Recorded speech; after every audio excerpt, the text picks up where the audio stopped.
Michael, cinquième journée, cinquième victoire, on apprécie. Très large victoire 33-16 face à la réserve de Nantes. De quoi vous satisfaire? Oui, c'est bien. Voilà, le résultat est là. On voulait une cinquième victoire avant les deux week-ends de trêve. Donc je suis très content qu'on l'ait fait avec la manière. Après, on sait qu'il leur manquait aussi du monde en face, qui sont partis en Coupe d'Europe, notamment trois joueuses. Donc on a démarré sérieusement et on a tenu jusqu'au bout. Oui, le départ était canon, 7-0 en moins de 7 minutes.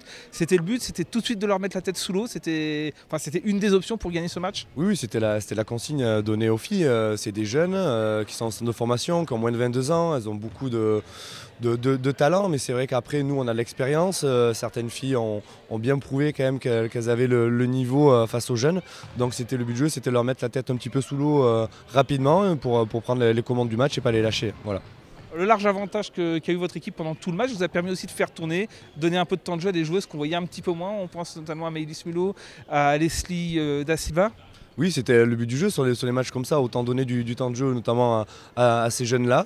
Elles les ont eu, elles ont été pas mal d'ailleurs, donc je regarderai sur la vidéo.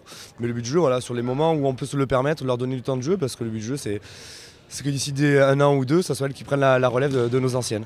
Il y avait un piège dans ce match, c'était de ne pas tomber, notamment en deuxième mi-temps, dans la facilité. Il y a eu un petit peu de retard à l'allumage en début de deuxième période, mais ça s'est très vite remis dans le sens de la marche. Oui, ça a été un peu long pour moi. Je crois que dans le premier quart d'heure de la deuxième mi-temps, je crois que c'est à 4-4 la deuxième mi-temps. Donc je pense qu'on a loupé beaucoup de tirs à 6 mètres. Donc c'est ce que je leur ai dit dans les vestiaires à la fin. Manque de constance et de précision au tir, alors qu'on a les solutions. On n'a pas voulu réellement aller au but. On a pris des tirs un petit peu trop vite.